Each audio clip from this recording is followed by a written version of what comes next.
"We wish Vanessa were our only child," Dad said at dinner. I smiled calmly. "As you wish, Dad." 6 months later, their entire business empire collapsed, without me. Up until that night, I, Lauren, age 34, thought I had seen every form of favoritism my family could display. The clinking of glasses and cheerful chatter at my parents' 35th anniversary dinner in a busy Chicago restaurant faded when Dad stood and spoke sharply. "We wish your sister were our only child." He looked directly at me. Silence filled the room. Across the table, my sister Vanessa wore a self-satisfied grin. Relatives, uncles, aunts, cousins stared, unsure how to react. My chest tightened, heat rising inside me. But I didn't cry. I didn't shout. I just felt something snap. For years, I had poured my money and energy into their struggling company, only to be treated as a scapegoat. That night, something inside me broke. I walked out, my heels echoing on the hardwood floor, already planning what to do next. Their perfect little world began to unravel a week later, when their wish came true, just not the way they expected. Growing up, I was always the afterthought. My parents, Richard and Margaret, made sure I never forgot it. They glowed whenever Vanessa entered the room. Her perfect smile, debate trophies, straight A's. If I was noticed at all, it was an accident. I still remember winning a math competition while they skipped it to applaud Vanessa's piano recital. Vanessa absorbed all their praise, basking in attention she had long decided was hers alone. Their favoritism shaped everything. At dinners, every conversation revolved around Vanessa, her latest promotion, her ambitions. If I spoke, Mom would interrupt. "Let's hear from your sister." Dad would simply nod in her direction. So I learned to swallow my words and stay silent. It wasn't limited to home. At family gatherings, they paraded Vanessa around while I trailed quietly behind. Once, at a cousin's wedding, they spent the night boasting about Vanessa's new job at a retail chain, never once mentioning that I had just become a finance manager. The irony? The family business was theirs. In Chicago, they ran a small clothing and accessory store that was constantly on the verge of collapse, thanks to poor management and bad decisions. I stepped in, month after month, sending $600 from my paycheck and countless hours of unpaid work. I negotiated with vendors, balanced their books, and even optimized their inventory system. Were they thankful? Not once. Even when Vanessa's vague marketing ideas led nowhere, they still praised her as the store's savior. My contributions, new signage, discount strategies barely got a nod. I wasn't blind. I knew they depended on me, not out of love, but because I was competent. Every time I sent that $600, I thought of the trips I couldn't take or the apartment I couldn't afford to upgrade. But I did it anyway, out of duty, out of hope that maybe one day they'd see my worth. I spent late nights studying their financial records, fixing costly errors, while they sat at Vanessa's house, admiring her latest branding plan that never materialized. It wasn't just the money, it was the dismissal. After weeks of solving a tax issue that saved their store, all Mom said was, "Oh good, by the way, Vanessa is organizing a big sale next month." No gratitude, no acknowledgement. Dad merely grunted and called Vanessa to discuss her vision. I stood there, invisible, holding the documents that had just saved them. When I recommended new accounting software, they ignored it until Vanessa repeated, months later. Suddenly, it was brilliant, and Vanessa wasn't innocent either. She basked in their attention, occasionally tossing me a pitying glance as if I were some charity case. At a family cookout when I was 21, Mom joked that I was lucky to be the backup child. Everyone laughed, including Dad, who didn't correct her.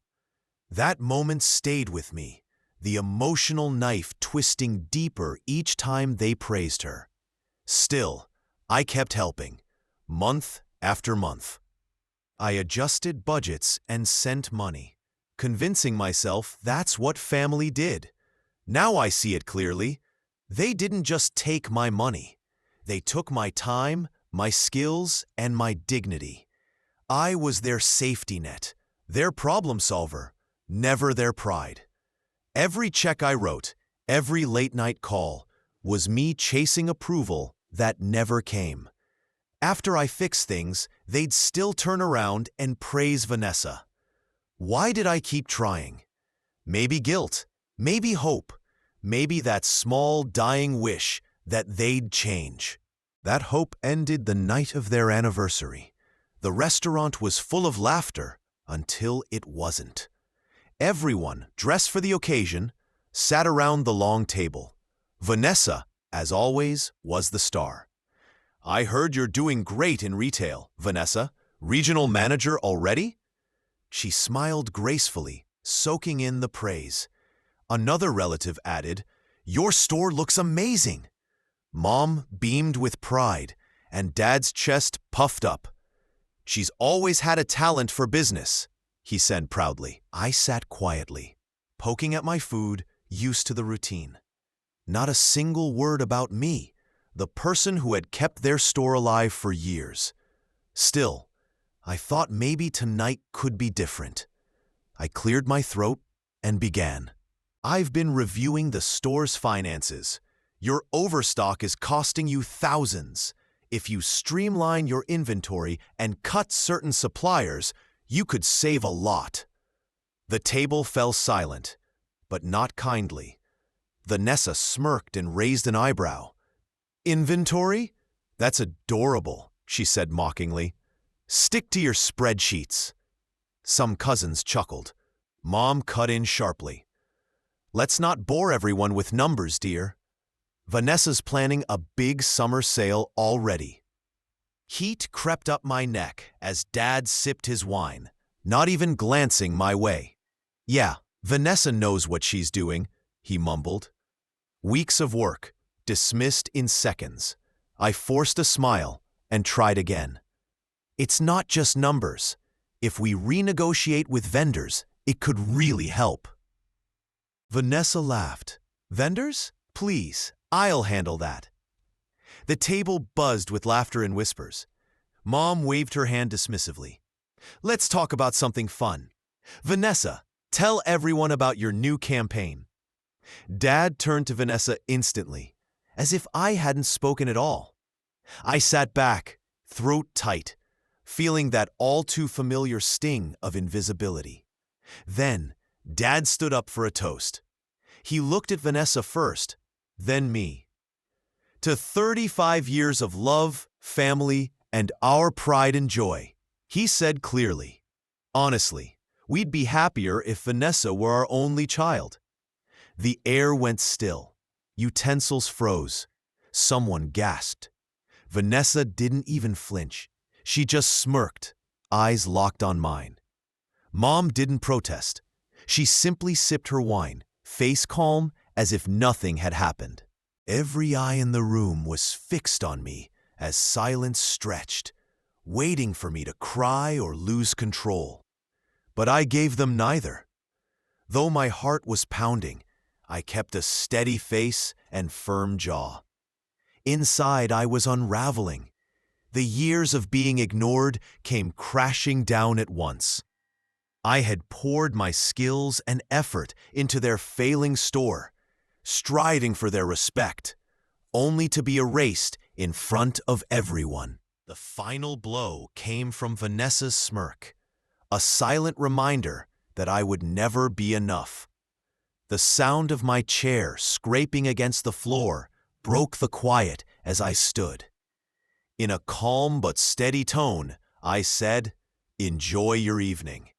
With each step, my anger burned hotter. I grabbed my bag and left, my heels striking the hardwood floor sharply. Outside, the cool Chicago air hit my face, but the fire inside didn't fade.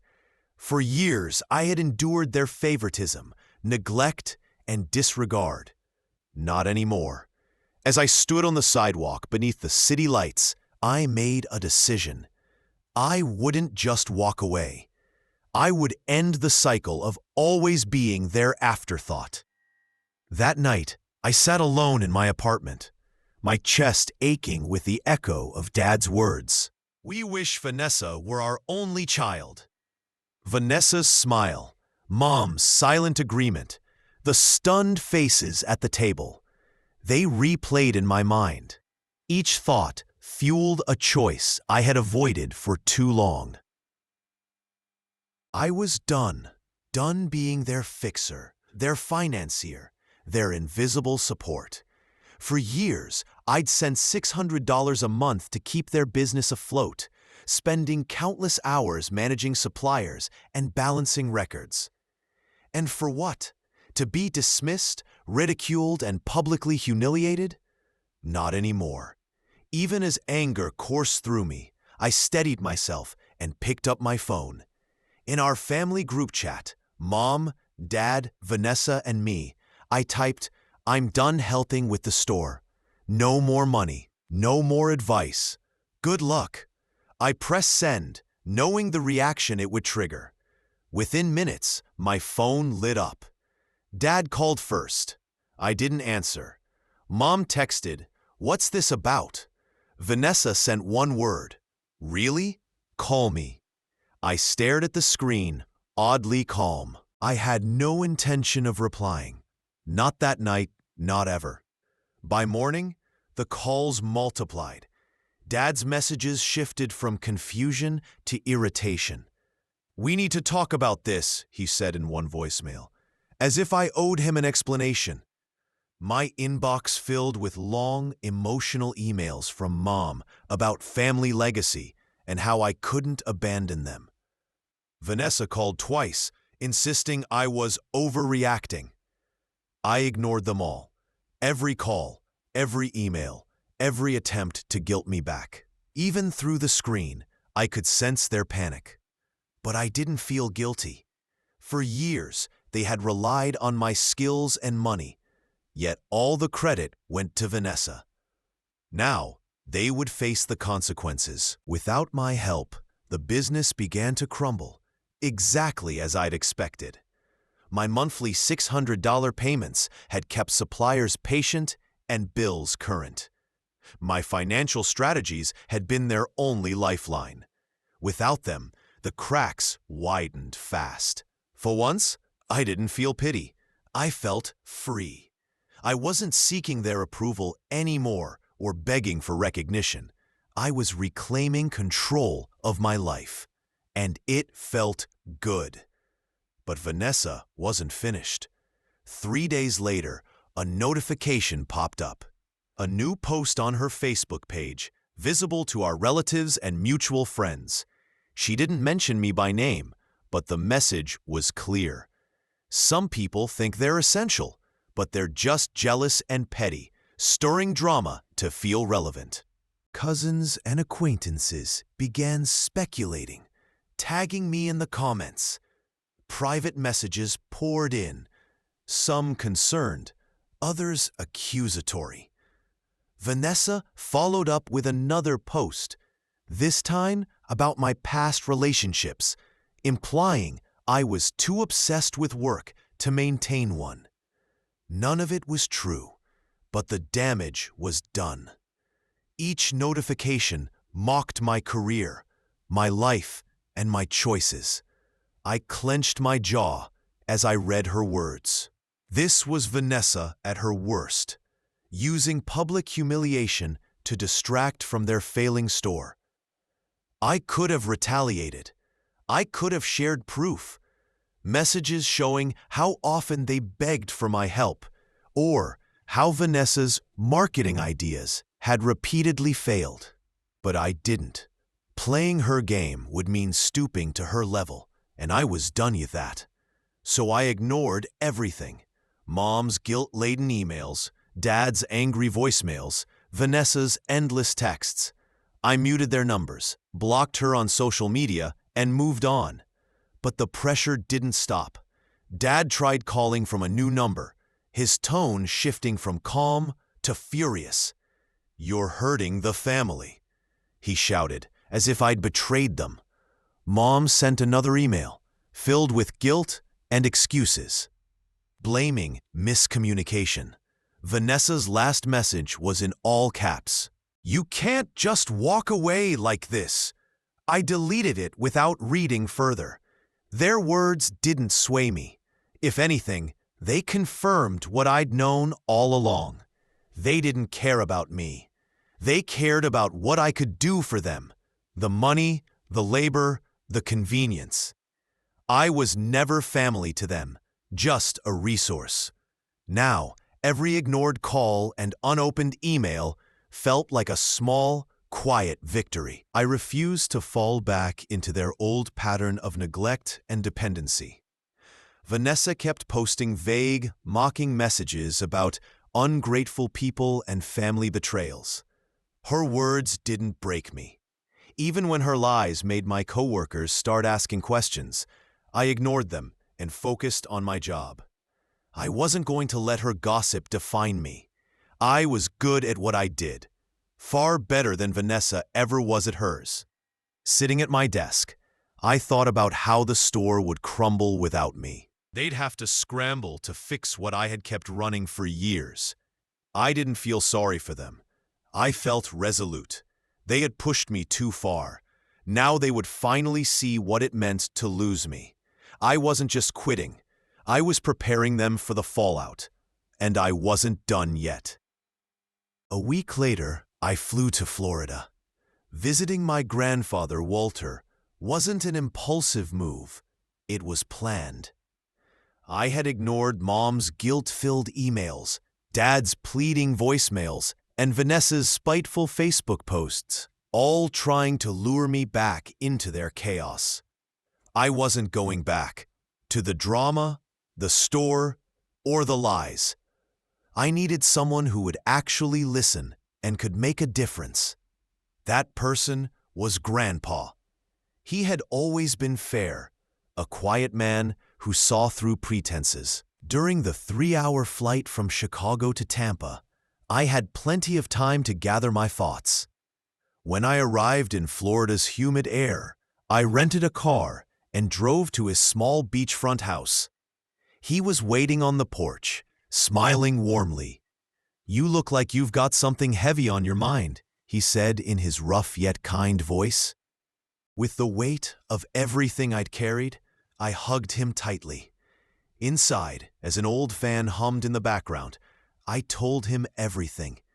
I started with the anniversary dinner, how Dad, glass in hand, toasted that they wished Vanessa were their only child, how they always praised her half-done projects while ignoring my years of effort.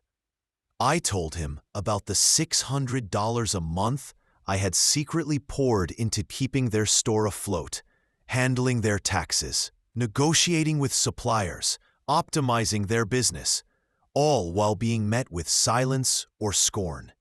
Then I mentioned Vanessa's online lies, spreading among relatives and friends. Grandpa's face hardened.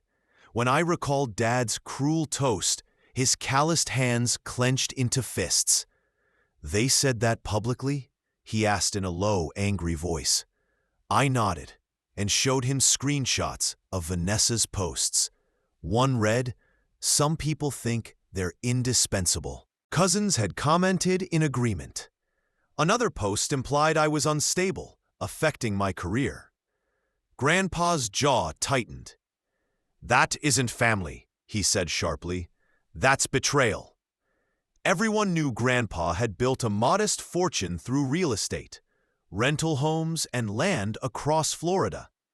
His plan had always been to divide it between his children and set aside some for Vanessa and me. But now, shaking his head, He said firmly, "I've seen how they treat you. I hoped they'd change, but this crosses the line." He sat down, voice steady but fierce. "I'm changing the will. They don't deserve a cent." I didn't protest. I didn't need to. That same afternoon, Grandpa called his lawyer, a sharp, efficient man who arrived within hours. While they discussed the changes, I stayed quiet. Grandpa made it clear. Mom, Dad, and Vanessa were excluded. Everything, properties and land, would go to me, with a portion to his favorite charity. Looking at me with gentle but unwavering eyes, he said, "You've earned this, not just for what you've done, but for who you are." His words hit me deeply. For the first time in years, I felt truly seen. He then asked about the store, how much I'd given, and how much they depended on me. When I told him about the $600 monthly and unpaid work, he shook his head again. "Not out of pity," he said calmly, "but as a fact. They'll fail without you. Let them." He was right. The store was already on the brink. Without me, they'd face the supplier debts and tax fines I had shielded them from. The next day, feeling stronger than ever, I flew back to Chicago. I didn't call or message any of them. I ignored their texts and emails. I no longer owed them anything. Let them deal with the overdue invoices and audits they'd ignored for years. For the first time, I felt free of the weight I had carried for so long. Back home, I met my friend Emily, my one constant supporter, for coffee at a quiet cafe near my apartment. I told her everything: the dinner, Vanessa's posts, and my trip to Florida. Emily listened quietly, her eyes soft but attentive. She stirred her latte before saying, "You made the right choice. They've always taken advantage of you. It's time to put yourself first." Her words were simple but genuine, and they resonated deeply. She didn't urge me to forgive or reconcile. She just understood. "Focus on you," she said firmly. "Your life, your career. Their chaos isn't worth your peace." I nodded, grateful for her steady support. Despite her demanding marketing job and personal challenges, Emily always made time for me, even when I didn't ask. I could feel a shift within myself. As I left the cafe, I realized Grandpa Walter's decision wasn't just about money or property. It was a declaration of fairness. I no longer needed their approval. They would face the results of their choices, while I built a new future. 6 months later, their world unraveled. The family business, once sustained by my contributions and advice, collapsed under poor management. Without my $600 monthly support, unpaid invoices piled up and suppliers withdrew. Years of careless bookkeeping led to a tax audit that hit them with more than $30,000 in penalties. Dad tried to negotiate, but charm didn't work on IRS officers. By the time Mom started selling inventory to cover costs, it was too late. The bank foreclosed, and the store permanently closed. I didn't call them. A cousin told me everything. Vanessa's big dreams went down with the store. She had been pitching investors on expanding it into a chain, claiming credit for its success. But with the store gone, investors backed out. Her credibility tanked. When her online posts backfired, people began questioning her story. Some relatives dug deeper and found proof that I had been the one keeping the business alive. A cousin shared screenshots of my bank transfers. $600. A month, every month. The comments section exploded. One aunt wrote, "You lied about her. She was the one carrying all of you." Vanessa tried to explain herself, but no one believed her. Friends unfollowed her, and coworkers whispered about her deceit. Mom and Dad faced their own downfall. Without store income, years of reckless spending caught up with them. They had taken out a second mortgage, assuming I'd keep filling the gaps. When payments stopped, the bank repossessed their home. They moved into a small apartment, their belongings crammed into storage. Relatives who once praised them began to distance themselves. At a family barbecue, an uncle confronted Dad, accusing him of driving me away. Mom tried to play the victim, claiming I abandoned them, but the truth was obvious. My bank records and old emails, filled with ignored advice, surfaced. Soon, they were left out of family gatherings. Calls went unanswered. Grandpa Walter remained firm. He heard about the store's closure from a friend in Chicago, but never reached out to them. Instead, I received a handwritten letter confirming the updated will. "It's done," he wrote. "You now own the properties and land. Some will go to charity. They'll get nothing." His decision wasn't about revenge. It was about fairness, something they had never shown me. When Mom called begging for a meeting, he refused. "You made your bed," he said before hanging up. He blocked Vanessa's number. Dad didn't even try contacting him. I stayed focused on my life. My career as a financial manager was thriving. A tech startup that trusted my instincts became a major client. I ignored Mom's guilt-ridden messages and didn't check on the store. Their downfall wasn't mine to fix. They had built their lives on lies, and now they were living the consequences. Word spread through the family. Vanessa failed another job interview. Mom was selling jewelry to cover rent, and Dad was doing odd jobs. I didn't boast or celebrate. I just kept moving forward. Their collapse wasn't only financial, it was personal. Relatives who once laughed at Vanessa's posts now saw her as the bully who defamed me. Those who praised Mom and Dad at that dinner now avoided them. The once proud family store stood empty, boarded up, a silent reminder of what they had destroyed.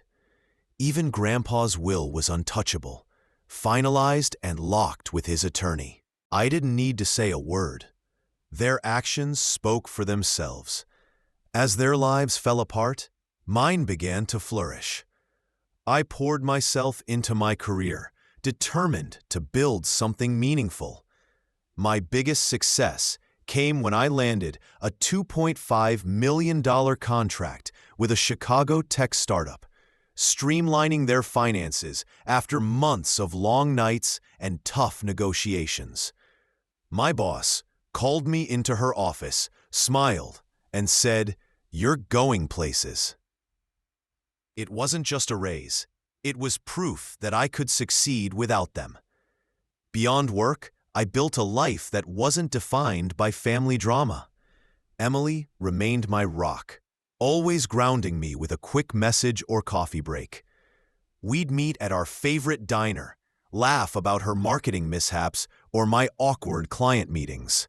Her quiet loyalty made me feel less alone. Then there was Ethan, a structural engineer I met at a networking event. Now my boyfriend. He was calm, witty, and unexpectedly sincere. On our first date at a small jazz club, he joked that he came just to avoid another night grading blueprints. By the third, we were talking about bridge designs, my career goals, and planning weekend hikes. At first, he didn't know everything about my family, but I gradually told him about the dinner, Vanessa's lies, and years of being overlooked. He didn't interrupt or offer hollow comfort. He just listened, his hand steady on mine. "They'll never understand how strong you are," he said quietly. And he meant it. Together with Emily and Ethan, I found something that finally felt like home, a space free from judgment or competition. I didn't reach out to Vanessa or my parents, and they didn't reach out to me. A cousin later mentioned Vanessa was bouncing between retail jobs, Mom was selling crafts online, and Dad was working in a warehouse. I didn't pity them. They'd chosen their path when they dismissed my worth and favored Vanessa. Now, their silence was just another choice, and it no longer hurt. Not long after, I received a postcard from Grandpa Walter in Florida. "I'm proud of you," it said simply. That was all I needed. I didn't crave their apologies or explanations. I finally understood what mattered: being surrounded by people who truly cared. I had spent years trying to earn my family's respect, believing my effort and sacrifices would make them see my value. They never did. They only took. The ones who mattered, Grandpa, Emily, and Ethan, accepted me without conditions. That realization changed everything. I began investing my time and energy in people who reciprocated it, instead of chasing approval from those who wouldn't. My life wasn't perfect. Work was challenging, and sometimes I questioned whether I had been too harsh. But then I'd remember Mom's silence, Dad's toast, and Vanessa's mockery. I remembered how invisible I had felt. In their version, I was the villain, but the truth was simple. I walked away to protect myself, and that decision made me stronger. Now, Emily's bad jokes and Ethan's laughter fill my apartment, a place once filled with anxiety, turning it into a sanctuary.